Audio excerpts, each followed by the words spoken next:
Class 12 हम आपकी ये जो बुक है फ्लेमिंगो, इसका चैप्टर नंबर 3 कंप्लीट कर चुके थे, जिसका नाम था डीप वाटर्स। और अब हम उसके क्वेश्चन आंसर्स आज करेंगे। तो आपके सबसे पहले इन टेक्स्ट क्वेश्चंस में जो बीच के क्वेश्चंस हैं, जिनका नाम है think as you read, first वाले बॉक्स में दिखेंगे पेज नंबर 27 पर। तो हम देखते हैं, what is the miss adventure that William Douglas speaks about. तो जो विलियम डगलस हैं वो किस असाधारण घटना की बात कर रहे हैं। William Douglas is speaking about the incident at YMCA swimming pool where he almost drowned as a misadventure. The author was 10 or 11 years old at that time and had barely begun to learn swimming primarily by aping others. As he was suddenly thrown into the water by someone and he couldn't swim, he started drowning. The struggle to come to surface and to avoid getting drowned left him with a deep fear of water, which deprived him from enjoying water-related activities for many years. यानी जो William Douglas है वो यहाँ एक घटना के बारे में बात कर रहे हैं जिसे हम दुर्घटना कह सकते हैं, क्योंकि वो एकदम डूब गए थे स्विमिंग पूल में। उस समय 10 या 11 साल के थे जब इन्होंने मुश्किल से तैराकी सीखना शुरू किया था। और बाय एपिंग अदर्स मीन्स दूसरों की नकल कर करी, और किसी ने उन्हें एकदम से पानी में धक्का दे दिया, वो स्विमिंग नहीं कर पाए और वो डूबने लगे। ऊपर तक आने की जो उनकी स्ट्रगल थी, उन्होंने जो संघर्ष करा कि वो पानी में ऊपर आ सके, उससे उनके मन के अंदर एक बहुत ज़्यादा डर भर गया और बहुत सालों तक वो पानी से, वाटर से संबंधित कोई भी एक्टिविटी नहीं कर पाए। सेकेंड है, what were the series of emotions and fears that Douglas experienced when he was thrown into the pool and what plans did he make to come to the surface. यानी जब इन pool में फेंका गया तो किस type की उनको भावनाएं, किस टाइप के उनको डर थे, क्या क्या हुआ, और ऊपर सरफेस यानी सतह पर आने के लिए उन्होंने क्या क्या प्लान्स बनाए थे। तो सबसे पहले तो when Douglas was thrown into water he got panicked and he felt his head hung as dead weights paralysed and rigid. यानी जब उनको पानी में फेंका गया तो उन्हें लगा कि वो मर चुके हैं। जैसे जब उन्हें एकदम फेंका तो उन्हें अपने पैरों को लकवाग्रस्त बता दिया, जैसे उन्हें लगा पैरालिसिस हो गया है, कठोर हो गए हैं, और ऐसा लगा जैसे अब वो सिर्फ अपने डेड बॉडी का वेट उठा रहे हैं। ही लॉस्ट हिज ब्रेथ, इनकी सांस चली गई। हिज लंग्स एक, उनके फेफड़ों में दर्द होने लगा। हार्ट पाउंडेड लाउडली, दिल बहुत ज़ोर से धड़कने लगा। He felt suffocated by water, he got dizzy, और उन्हें घुटन महसूस हुई और चक्कर आने लगे। The sudden realization of being thrown into water did not make him lose his wits immediately. Though he was frightened, he thought of a trick to come to the surface.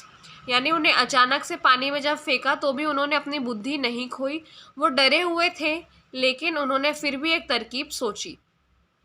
He planned to allow himself to go down till his feet hit the bottom. उन्होंने सोचा कि मैं जब तक नीचे जाऊंगा, जब तक नीचे की जो सरफेस है उससे मेरा पैर टच ना हो जाए, और वैसे ही उसी के साथ ही he could make a big jump, come to the surface, lie flat on the water and paddle to the edge of the foot. यानी उन्होंने सोचा कि मैं नीचे जाके एक बड़ी छलांग लगाऊंगा, सतह पर आ जाऊंगा, पानी पर एकदम सपाट लेट जाऊंगा और पूल के किनारे पानी में पैर मारते हुए पहुंच जाऊंगा।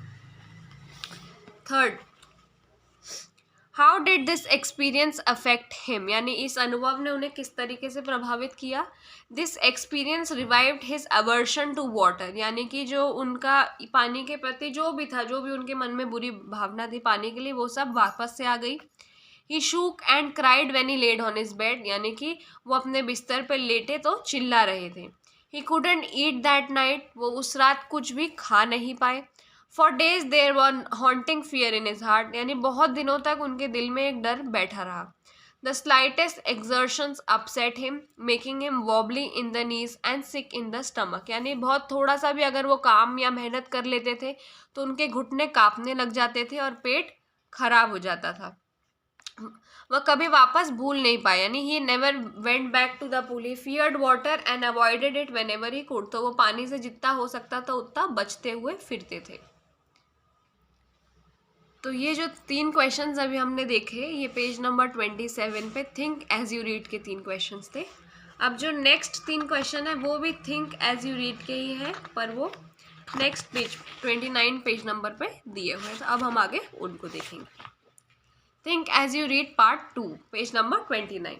Y was Douglas determined to get over his fear of water, यानी वो अपने पानी का जो डर था वो दूर करने के लिए दृढ़ क्यों थे, उन्होंने क्यों सोच लिया कि मैं इसको दूर करके रहूँगा. The fear of water ruined his fishing trips, deprived him of the joy of canoeing, boating and swimming. यानी कि ये जो डर उनके अंदर था इससे उनकी मछली पकड़ने की यात्रा खराब हो गई थी. वो नौका विहार यानी कि जितनी भी नाव वहाँ पर चलती थी उनमें जाने से रह गए थे, और तैराकी यानी स्विमिंग से उन्हें वंचित कर दिया गया था. He used every way he knew to overcome this fear he had developed since childhood, और उन्होंने बचपन के इस डर को दूर करने के लिए हर तरीके का इस्तेमाल कर लिया. He determined to get an instructor and learn swimming to get over his fear of water. तो उन्होंने सोचा कि मैं एक इंस्ट्रक्टर बुलाऊंगा यानी एक प्रशिक्षक बुलाऊंगा, उससे सीखूंगा. उन्होंने ऐसा दृढ़ निश्चय कर लिया. How did Douglas instructor build a swimmer? यानी जो उनका इंस्ट्रक्टर था उसने इनसे एक स्विमर कैसे बनाया, यानी एक तैराक का निर्माण कैसे करा. The instructor build a swimmer out of Douglas piece by piece, यानी धीरे धीरे करके. For 3 months he held him high on a rope attach to his belt, यानी 3 महीने के लिए उन्होंने एक ऊंची रस्सी से उसे पकड़ के रखा. He went back and forth across the pool, यानी बार बार पूल के पास ऊपर से उन्हें निकाला. Panic seized Douglas every time his hand, जब जैसे ही वो पानी के ऊपर से निकलते थे उनके हेड में एकदम से वही डर फिर से आ जाता था. As the instructor taught him to put his face under water and exhale and raise his nose and inhale. कब आता था ये डर, जब इंस्ट्रक्टर उन्हें कहता था कि अपना मुंह जो है वो पानी के अंदर डालो और सांस छोड़ो और अपनी नाक बाहर निकाल के सांस अंदर लो. Then he had to kick with his legs for many weeks, बहुत हफ्तों तक उन्होंने सिर्फ लाते मारी पानी में, और फिर वो ग्रेजुअली रिलैक्स करना सीख गए. और 7 महीने बाद उनके इंस्ट्रक्टर ने बोला कि वो पूरी जगह में पूल में तैर सकते हैं. How did Douglas make sure that he had conquered the old terror, यानी डगलस को कैसे पता चला कि अब उन्होंने अपने डर पर विजय प्राप्त कर ली है. Douglas still felt terror stricken when he was alone in the pool, यानी उन्हें अभी भी पूल में अकेले डर लगता था. उन्होंने ट्राई करा. He swam the length up and down, उन्होंने पूरी लंबाई में जाकर स्विमिंग करी. Tiny vestiges of old terror would return, यानी डर जो था वो थोड़ा थोड़ा अभी वापस लौट आता था. But he would rebuke it and go for another land, लेकिन वो उससे झिड़क देते थे जो भी उनका डर था और वापस से तैराकी के लिए चले जाते थे. He was still not satisfied, वो अभी भी संतुष्ट नहीं हुए. He was not sure that all the terror has left, so he went to the lake Wentworth, dived off the dock at Triggs island and swam 2 miles across the lake. तो वो एक बार एक दूसरी जगह लेक पर गए, उन्होंने डुबकी लगाई, 2 मील तक उन्होंने तैरा और वापस आ गए. Yet he has residual doubts, और तभी भी उन्हें थोड़ा बहुत संदेह अपने ऊपर था. सो ही मीट ग्लेशियर, यानी अब वो एक ग्लेशियर में गए, वार्म लेक में कूदे, उन्होंने स्वयं करा और दूसरे छोर पर चले गए. Thus he made sure that he has conquered the old terror, इस तरीके से उन्होंने अपने पुराने डर पर विजय प्राप्त कर ली. अब हम थिंक एज यू रीड तो ख़त्म कर चुके हैं. अब हम नीचे के क्वेश्चंस जो यहाँ पे दिए हुए हैं, अंडरस्टैंडिंग द टेक्स्ट, ये कंप्लीट करेंगे.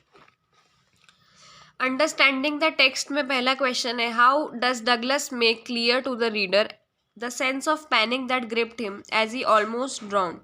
Describe the details that had made the description vivid, यानी कि डगलस ने हमें कैसे बताया, जब हम पढ़ रहे हैं तो हमें कैसे पता है कि उनकी भावनाएं कैसी हैं, कैसे उन्होंने अपनी भावनाएं स्पष्ट करी हैं कि जब वो डूबने वाले थे तो उन्हें कैसा डर लग रहा था.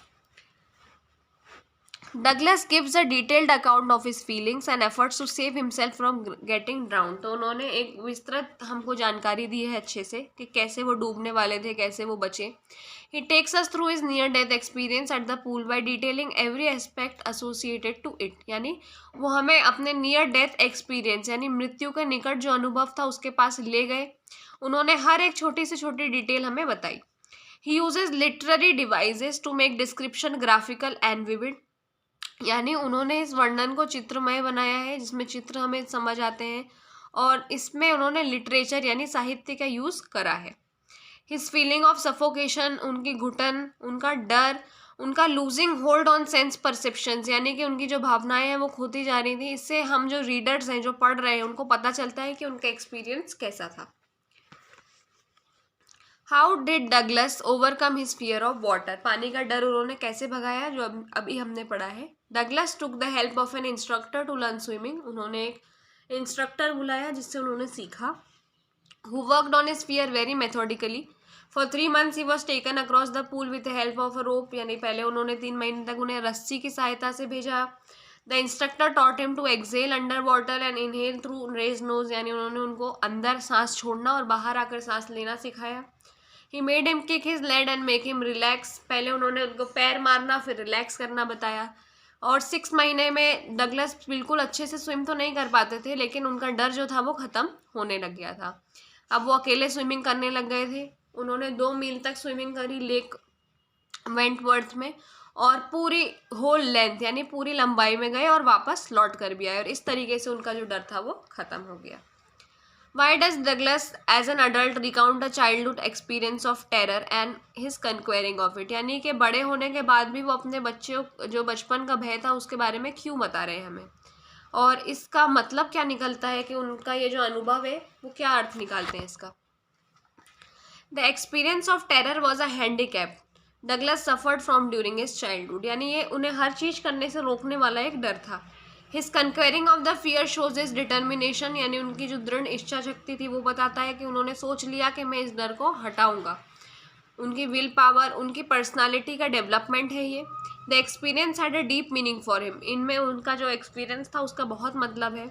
इन death there is peace, there is terror only in fear of death. All we have is fear itself. यानी सिर्फ हमें डर का ही डर लगता है, मृत्यु में तो हमें पीस मिल जाता है, शांति मिल जाती है. He had experienced both the sensation of dying and terror that fear of it. यानी उन्होंने दोनों चीज़ें महसूस करी थी जब वो डूबने वाले थे, एक तो मौत और दूसरा उसका भय.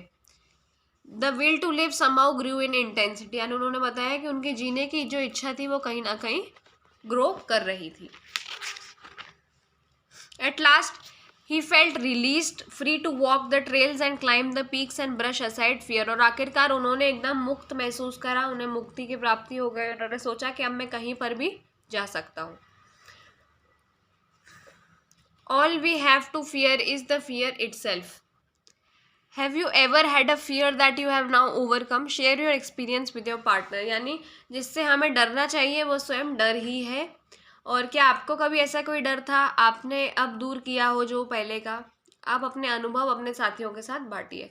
Roosevelt has said all we have to fear is fear itself. यानी रूजवेल्ट जो थे उन्होंने कहा था कि हमें सिर्फ डर से डर लगता है.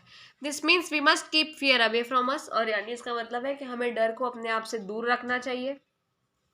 If we want to be a happy life, अगर हमें हैप्पी लाइफ चाहिए है तो हमें डर से मुक्त रहना चाहिए. Fear is our hard core enemy, यानी हमारा दुश्मन है. We must get rid of it as early as possible. यानी जितना जल्दी हो जाए हमें इससे दूर छुटकारा पा लेना चाहिए. As a child I was very shy and timid. I could not go out because of the fear. I had no friends, यानी मेरे कोई दोस्त नहीं थे, मैं बहुत शाय था, एक छोटा सा बच्चा था. Once my teacher took me for speech competition. यानी एक बार मेरी टीचर जो थी वो मुझे बोलने की एक प्रतियोगिता, स्पीच देना थी, उसमें ले गई. I refuse to go. उन्होंने मतलब मैंने मना कर दिया. She gave me enough courage to be bold. उन्होंने मुझे बहुत साहस दिया. I also decided to shed my shyness and work hard for it. तो मैंने सोचा कि अब मैं ये जो शर्म है इसको हटाकर बहुत मेहनत करूँगा. On final day my teacher wished me luck. मेरे फाइनल दिन पर उन्होंने मुझे लक विश करा कि all the best. Though I forgot few words in between. यानी मैं थोड़े वर्ड्स बीच में भूला. But I remembered the faith my teacher had in me. पर मुझे याद आया कि मेरी टीचर को मुझ पर कितना भरोसा विश्वास है, और इसलिए मैंने मेरी स्पीच कंटिन्यू करी और एंड में सबने मेरे लिए क्लैप करा. इससे मेरा कॉन्फिडेंस बढ़ गया और उस दिन के बाद से I was a confident girl. मैंने अपना फियर जो था अपनी टीचर की हेल्प से फ्री कर दिया. तो ऐसे ही आपका भी कुछ एक्सपीरियंस हो तो आप वो भी लिख सकते हैं. ये इसमें दिया हुआ एक्सपीरियंस था. Find and narrate other stories about conquest of fears and what people has said about courage. For example, you can recall Nelson Mandela's struggle for freedom, his perseverance to achieve his mission to liberate the oppressed and the oppressor as depicted in his autobiography, the story We Are Not Afraid to Die, which you have read in class 9, is an apt example of how courage and optimism helped a family survive under the distress. तो ये एक type का question है जिसमें इन्होंने पूछा है कि और भी ऐसी कौन सी कहानियां हैं जिसमें आपने देखा है कि लोगों ने अपने डर पर विजय प्राप्त करी है. तो इसमें एग्जाम्पल नेल्सन मंडेला का दिया हुआ है कि नेल्सन मंडेला की ऑटोबायोग्राफी जो थी, that we are not afraid to dry, यानी हमें मरने का डर नहीं है, उसमें उन्होंने क्या लिखा था, उन्होंने कितने लोगों की मदद करी थी, तो इनके बारे में भी आप लिख सकते हैं। और अगर आपको लगता है कि ऐसी और भी कोई कहानियां हैं जो आप पहले पढ़ चुके हैं जिनमें डर से किसी ने विजय प्राप्त करी, तो आप वो भी इसमें लिख सकते हैं। नेल्सन मंडेला का जन्म 1918 में हुआ था। वो ब्रिटिश सिस्टम से पढ़े थे, पर वो ब्लैक थे, तो उस समय पर वहाँ पर रेशियल कॉन्फ्लिक्ट चलता था साउथ अफ्रीका में, यानी कि जो रंग भेद होता था वो, तो ब्लैक पीपल की आज़ादी लिमिटेड ही हुआ करती थी, उन्हें अच्छे मार्क्स नहीं मिलते थे, मतलब उन्हें अच्छे कॉलेज नहीं जाने दिया जाता था, इतनी फ्रीडम उनको नहीं थी। तो बाद में मंडेला जो थे उन्होंने अफ्रीकन नेशनल कांग्रेस ज्वाइन करी, और उनकी जो हंगर फॉर फ्रीडम थी वो बहुत बढ़ती गई, यानी जो आज़ादी उन्हें चाहिए थी ये धीरे धीरे करके बहुत बढ़ गई। He desired for the freedom of his people with self respect, उन्होंने सोचा कि हमें इज्जत के साथ ही आज़ादी चाहिए है, और इससे वो जो डरा हुआ आदमी था एक बहुत बोल्ड आदमी बना। 1962 में वो अरेस्ट भी हुए, 27 साल तक वो जेल रहे, और उसके बाद जब वो निकल कर आए तो उनकी कंट्री को इंडिपेंडेंस मिल गई, और वो साउथ अफ्रीका के पहले ब्लैक प्रेसिडेंट बने, यानी 3 सेंचुरीज तक जब वाइट लोगों का राज रहा उसके बाद भी ये बने। तो इस तरीके से आपको करना है। अब इसके बाद तो थिंकिंग अबाउट लैंग्वेज है, और ये क्वेश्चंस तो आप अपने मन से पढ़ सकते हैं, इनको आपको लिखना नहीं है, लिखने वाले क्वेश्चंस हम खत्म कर चुके हैं। ये जो थिंकिंग अबाउट लैंग्वेज हमने देखा, इसमें आपको बताना है कि अगर जो डगलस का एक्सपीरियंस है वो कोई और देखता तो उसे कैसे नरेट करता स्टोरी के फॉर्म में। तो आपको एक सैम्पल पैराग्राफ या पैराग्राफ्स लिखना है, ये बताते हुए कि अगर आप एक ऑब्जर्वर हैं या थर्ड पर्सन है और आपने किसी को ऐसे डूबते हुए देखा तो आप किस तरीके से इसको लिख पाएंगे। इसके बाद राइटिंग में अगर हम आते हैं तो इसमें दिया है कि हमें कोई भी एक्टिविटी में अच्छा करने के लिए बहुत स्ट्रगल करना पड़ता है, बहुत मेहनत करनी पड़ती है, भले ही स्पोर्ट हो, म्यूज़िक हो, डांस हो, मोटरसाइकिल चलाना हो, कार चलाना हो, हमें बहुत स्ट्रगल करना पड़ता है। हम में से बहुत सारे लोग नर्वस होते हैं शुरू में और फिर अपने फियर को ओवरकम कर लेते हैं। तो आपको एक ऐसे लिखना है, ऐसे ही 5 पैराग्राफ्स बताते हुए इस तरीके के एक्सपीरियंस में जिसमें आपने अपने डर पे काबू करा हो। हर छोटे से छोटी डिटेल आपको बतानी है कि क्यों आपको वो डर था, आपकी फीलिंग्स क्या थी, दूसरों ने आपको कितना मोटिवेट करा है, और आपको क्या बुराइयाँ मिली हैं, कितने लोगों ने आपकी बुराई करी इस चीज़ में। You could begin with the last sentence of the essay if you just had, at last I felt released, free to walk the trails and climb the peaks and brush aside fear। यानी उनका मतलब है कि जो हमने अभी story पढ़ी उसकी लास्ट लाइन से आप अपना ऐसे शुरू कर सकते हैं। थिंक्स टू डू में अगर इंडिया में कोई वाटर स्पोर्ट्स हैं, यानी कुछ पानी के गेम्स हैं, तो आपको ऐसे एरियाज़ के बारे में पता करना है और ऐसे प्लेसेस के बारे में पता करना है जहाँ पर ये वाटर स्पोर्ट्स खिलाए जाते हैं।